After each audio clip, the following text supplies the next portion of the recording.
It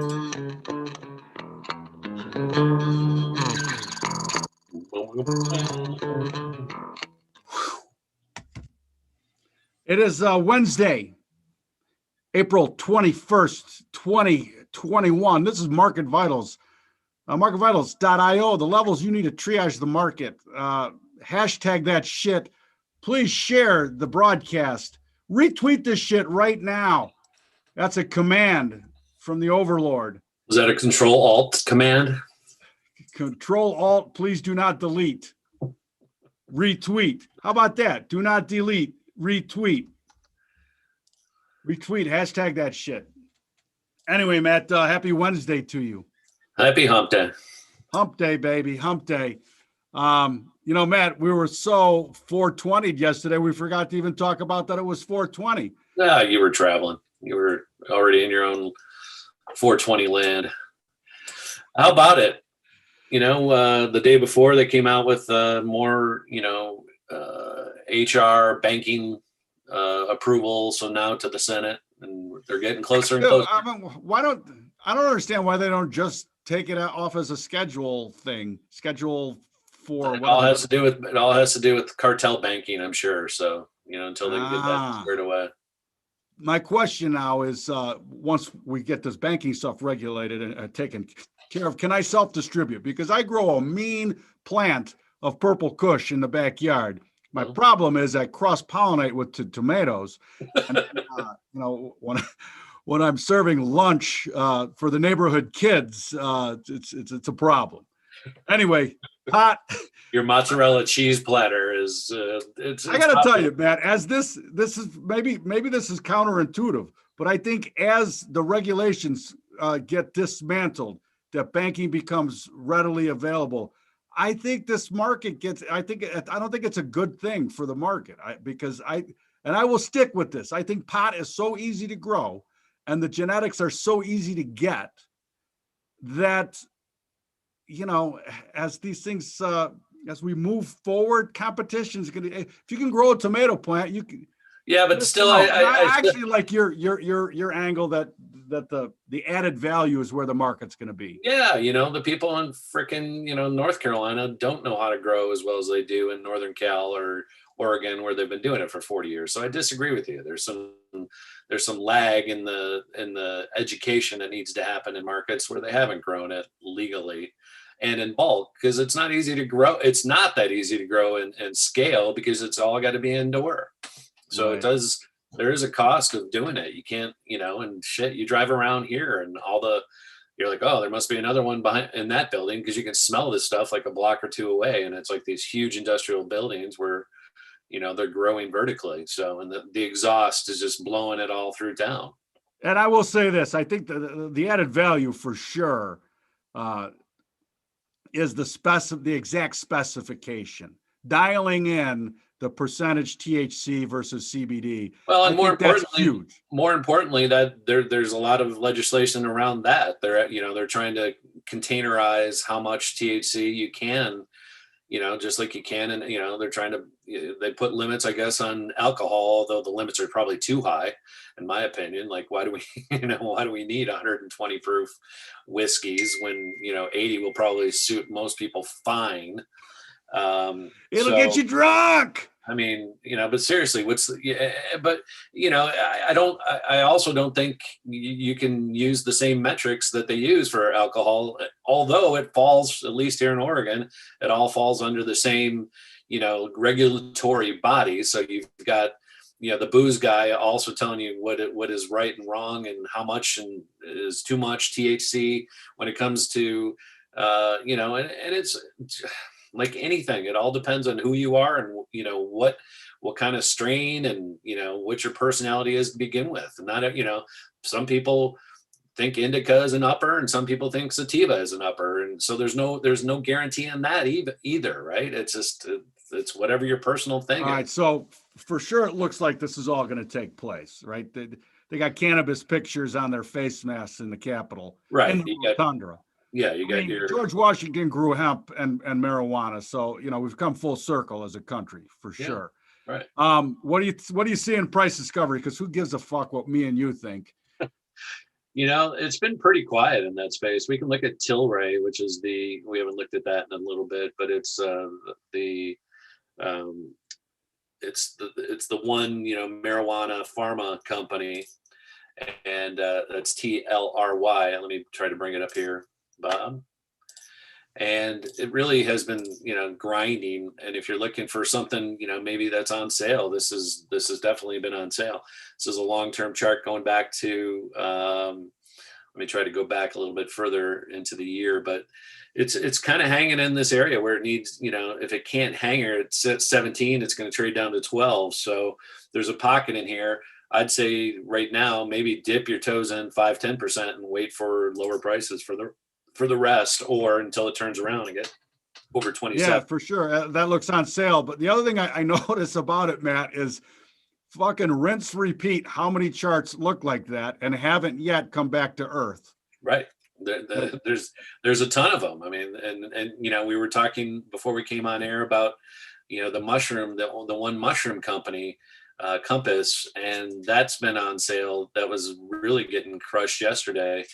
But again, it's not, it can't really make a decision on, is it going to go lower or is it going to bounce again? So it's kind of in that area. I mean, like you said, not as long of a lifeline on this chart and this company trading, but it's been as high as 60. So it's been cut in half, got down here to 32 yesterday, which was the low back here, and when it came public, it was back here at 22. So again, you don't even have a year of reference to do much here. But you for sure have a lot of people fucking underwater holding this. Yeah, you do. And so just a little, if that thing were to crawl under 30, I would say it would probably crawl back and at least test that low, see if that low is for real or not. And man, we talked earlier too on this, like trading the market cap is a very dangerous thing. Like your opinion of what that market cap is. Yeah. Again, this company obviously doesn't do anything in sales, and it's got $1 billion, 1.16. I mean, that's a ton of mushroom trips. I'm not sure there's that many depressed people out there. Well, and it's synthetic. It's not even an organic. It's a pharma. So, it's kind of the same thing. You go back to Tilray. It's trading $3 billion market cap here down in the hole. And, it trades a lot. The good news is it's liquid. You can move in and out. It trades, today, 9 million shares, averages about 17 million a day. So the good news is you can put on a sizable position and move in and out of it if you have to. So I would say that's more of a positive thing than I would rather look at the market or rather the actual daily volumes versus the market caps and see what's going on there. Well, exactly, dude. I mean, I couldn't agree more with the statement that you want to be in a liquid market. The other thing that was coming out yesterday, since we've been working with 10 Barrel a little bit, and we did their podcast, and Hannah's going to come on ours tomorrow. I don't know if I think it scooted through your crosshairs over the weekend, but Budweiser, along with Krispy Kreme and all these other BS companies, was offering you a beer, Bob, to get your vaccine. So they are pumping the jab like you can't believe. I'm like, Budweiser, really? So I'm going to go get a jab, and you're going to give me a 32 ouncer? You're going to give me a Q? I could care less. Are you that desperate for more? This is the thing I still don't get. If 215 million people in the United States have taken it, we're done. I mean, how you would think like exactly like the earlier discussion. That's the most successful vaccination program I've ever heard of. We've never done that for rubella or measles. I mean, we haven't. I assure you, we're nowhere near those numbers, and it's only been out for 3 months. So congratulations, Warp Speed. We're done. Can we stop talking about it? I'm over it. I'm tired of it. I don't want to talk about inoculations for the rest of my life. I don't give a shit. All right, Matt, let's talk a little 20,000 feet of talk about regulation. And this just happened here, Matt. Senate confirms SEC Chief Gensler to full 5-year term. Incredibly important. And there's a lot of nuance here, Drink, because he was the former CFTC chair after the 08 debacle. And he reined in a lot of in the commodity world, a lot of the shenanigans and shystery going on. Important here, though, because I think and we're going to talk crypto after this, but we're going to talk Coinbase first. I think it's interesting though that this guy is not, he's very familiar with cryptography. In fact, he taught a course on cryptography blockchain at MIT, Matt, and that's not like Matt's Institute of Toast, right? Oh, there is that too. That's a very popular place. The Massachusetts Institute of Technology, one of the premier world institutions. So the guy knows his shit around blockchain and cryptography. Right. I think it's going to be very interesting going forward if what is true is, and what Peter Brandt has shared with us, that Coinbase has even said how much money they make from trading, right? And what they mean by that is trading their book. That's what it means to me when I hear that anyway. And Peter Brandt was pointing out how much price discovery sometimes happens outside of regular trading ranges. It seems like it's a giant rake that they're taking. And believe me, this is something the SEC will look very, very closely at. I mean, they've regulated the stock market for, several generations. Like you can be a market maker, but you have to go through SE regs to be a market maker in a particular stock. Yeah, it's interesting, in 6 days of Coinbase being public, it really has traded between, 300 and 350. And there has not been any powerful moves yet, in my opinion. So it's fascinating because there's really no hurry to chase it going on here. And I've also read that, Kathy and her ARK fund has spent, $500 million already on Coinbase. So I'm like, good Lord. I mean, that's a straight up bet. It's not, it's a wager. Especially here, right? Like you said, there's not even any price discovery. Why would you sink that kind of money into it? I don't get it. But all right, and here's the important thing on this, Matt. Yep. Now that it is a publicly traded company, if there's a complaint about price discovery, now it's under the SEC umbrella. Yeah. Exactly. When you see the headline, SEC starts investigation into Coinbase price discovery, right? Good luck and get ready. And to your point, how much of the market actual price discovery is double trading, right? It's all right, here's 17 for me, 15 for you, and I'll give you another 2. Here's 16 for me, here's 14 for you, give me another 2.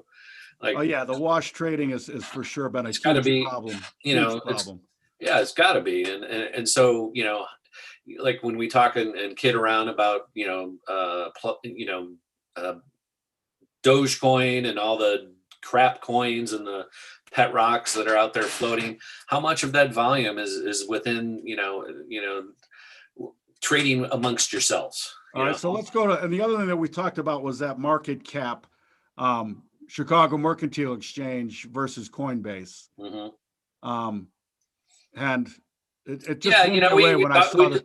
We talked about it the day it came out, and again, it's we don't have a ton of time here, but I can definitely, a ton of time meaning there's not a lot of discovery that's gone on except for the last 6 days. But you can see pretty readily that it opened up just like Coinbase did at the top at $2, and it's trading down here at $1.52 right now, and that's just the the Coinbase over the CME. So Coinbase is worth 50% more than the CME today, which is still boggling to me. So it's impossible is what it is. Impossible. But it all works itself out, right? Everything's copacetic and normal, and Dogecoin's back to 30 cents. Remember yesterday I said it'd go back to 25. Well, it got to 27. So I was close. No cigar. You were close. No cigar. Very, very close. All right, Matt. We don't have price discovery on this, but I just wanted to throw this out here. China coming after Australia. Matt, do you know what kind of food a gay horse eats? Hey! Anyway, that's a little joke from the farm. Anyway, Australia shutting down hay exports. China shutting down hay exports. We actually export a lot of hay here in Central Oregon to China too, by the way. Right. I mean, talk about hypocrisy on a It is climate. strange seeing the evergreen containers for the ships out in a arid hayfield, for sure. It's the strangest thing. I don't know. It's the age of ambiguity. Grow hay in Central Oregon or Australia, and then ship it to China. Ship it to China. It's crazy. We don't trade hay futures. And what is going on in China? They got so much arid land there. Why can't they grow their own hay? I don't get it. I'm not really sure. I mean, hay is just like you throw some seed out there and it just comes up, right? There's nothing you need to do. It's ridiculous. All right, Matt, let's talk one last thing here because we can actually talk price discovery. And we argued feverishly before the show here on the story of the dollar or the dollar index. The dollar index has components, and the Canada, back in the day on the trading floor, if you had a 30-point range in the Canada, that was about the average, 30 to 45 points, right? And the Canada had over 100-point range today, rallying hard, almost 1% up on the day. The loonie, and talk about the age of ambiguity, trying to figure out why currencies will be strong or weak. The fact of the matter is they do ebb and flow. And my point to you was the dollar index is the dollar against a basket. And there is a lot of FX trading that is not dollar denominated. Like there's a lot of other alpha trades that go on. We argued about it healthily. There are, but there's very few that matter. There's only about 6 that matter. So we could talk about Krona and things that nobody knows about or trades. That's great. But let's talk to Canada and pull it up because we had an argument that your thought was that it's going nowhere. No, I just think you're just short-term focused, and that's great. So yeah, we had a shakeout this morning to a new 2-week low, and then we went to a new 2-week high immediately after it. So that took 650 to 820. That took an hour and a half, Bob. So man, it would have been great in a trading pit for that to go on. Woo! Yeah, but you could, I mean, look at that thing. It was like one block. Somebody bought it. Somebody wanted it. Well, and you just see it. Nothing traded in between here. So it just went, oh, whatever the news was, bang to bang, and it was done. Let's fractal out though, because I don't know what is going on. Like so much fundamentally, I don't understand a thing in this world anymore. Well, I mean, if you understand what Doug Ford and all the freaks in Canada are doing, then you're better off than I am, because why the heck they want to shut down everything in that country and lock down kids who are skateboarding around Ontario because the big bad virus is running amok apparently in southeastern Ontario. You know what Canada needs? They're broke. I mean, all this stuff, all it does is tell me that these countries are completely broke. Boris Johnson acting like a fucking lunatic, and Ford. I mean, these guys were lunatics to begin with, and now they're the kings of data analysis and data science. Nothing's going on in there is no crazy variant shaking up the world anymore in fucking UK or any other English speaking off countries. Nobody gives a shit. Like, it's such bullshit.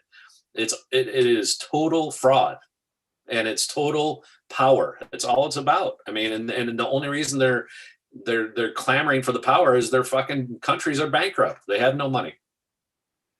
All right. Thank you for that fundamental analysis. That's it. For me though, when I look at the weekly, this Canada looks strong, and I don't. Yeah, it's been strong. I don't know what to make of it. Well, other than I wouldn't want to be short it. Well, then you want to be short the dollar with everybody else. No, and that's the nuance of it. Because it's not, because this is where again we can beat each other up for the next 10 minutes on this. But the only reason it's up is because the dollar's down in the same time frame. I disagree, because from the beginning of the year, the dollar rallied. The dollar had a little rally, but you want me to bring you the chart? You want me to overlay it again on top of here? No, I don't. But what I'm trying to tell you that is there's alpha out there on the crosses that aren't dollar denominated. Sure, so the dollar can go sideways against the euro, but the Canada can go to par. Matt said not in his lifetime, or in the next 12 years could that happen. I can't explain it. Like I don't know why fundamentally. it's looking like this, but the Canada has had, you know, they have had 20 and 30%, 20% moves in a couple of years for sure in their history. So it came down, it's gone up, you know, 09 to 11, it went from whatever. It went from, I can't even see what it went from 75 cents to $1.10. $1.03 dollars down. This is in up. a 2-year period. I can't explain it. I'm just telling you that in the dollar index, it's a dollar against baskets, and the dollar can do better or worse. Overall, the index is you're a dollar bull. Matt Davey was a dollar bull against the index. Yeah, I'm just trying to say, just like Bitcoin, there is sometimes a better place. You should definitely load up with Doug Ford and the Looney. Then you should definitely be. Listen, I could give a fuck about the fundamentals of it. Yeah, and there's no. But again, we're trading at 80 after a nice move today, intraday, and until you get over 84 or so, there's really nothing there. But okay, wake me up when you're buying it, and wake me up when you're selling. I'm buying it today, Matt. Okay. I'm buying it today, and when we take out 84, I'm buying more. Okay. And then you can sell it all the way up to $1.10 over the next 12 years. I'm not involved in the Canadian dollar, Okay. so I don't really care. Let's talk crypto. Let's do it. Do it.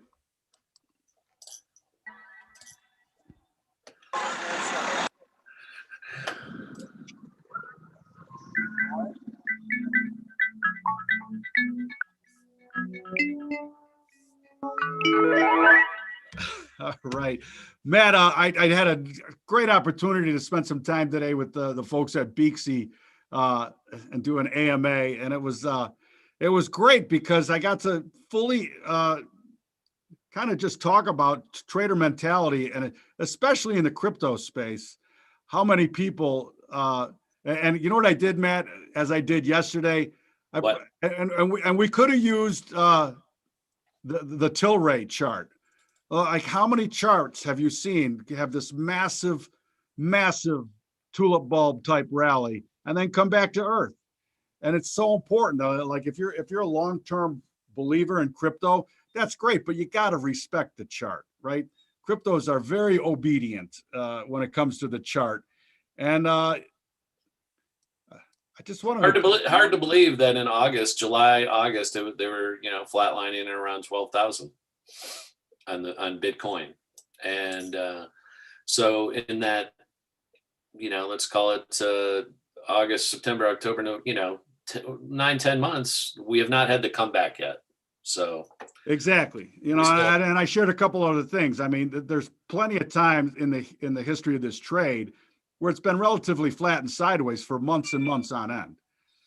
And so we're kind of in another one where February to now 50 to 65,000. We just keep getting we're stuck in that same area here. So here, let me bring it up. Yeah, bring it up.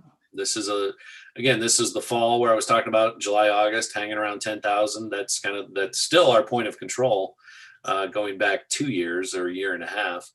And, again, you can kind of see this bracket, I'm just roughly throwing some lines up here since I don't have another tool open, but there you go, 50 to 65. It's really exciting. And you can see a little red showing there for the first time since we had this moment back in January, and that ended up taking off and blowing out that 41,000 high, going up to 65. So 15,000 point range now, coming back till mid-February. So and that makes perfect sense that we trade back down to 45 or so if we take this lower end out. Yeah, that's the low and the high. We'll probably go test that 42 at least, I would say, because that's more in the range. But again, there's not a lot of substance up here over the long-term chart. So you're basically dealing with a lot of ether and a lot of fake air and a lot of fake, your point of control on the long-term chart doesn't even come into play until 9,800. So just saying, 9,800. You're saying The people that are holding Bitcoin are I praying mean, that it's not a compass. okay. Here's my trade.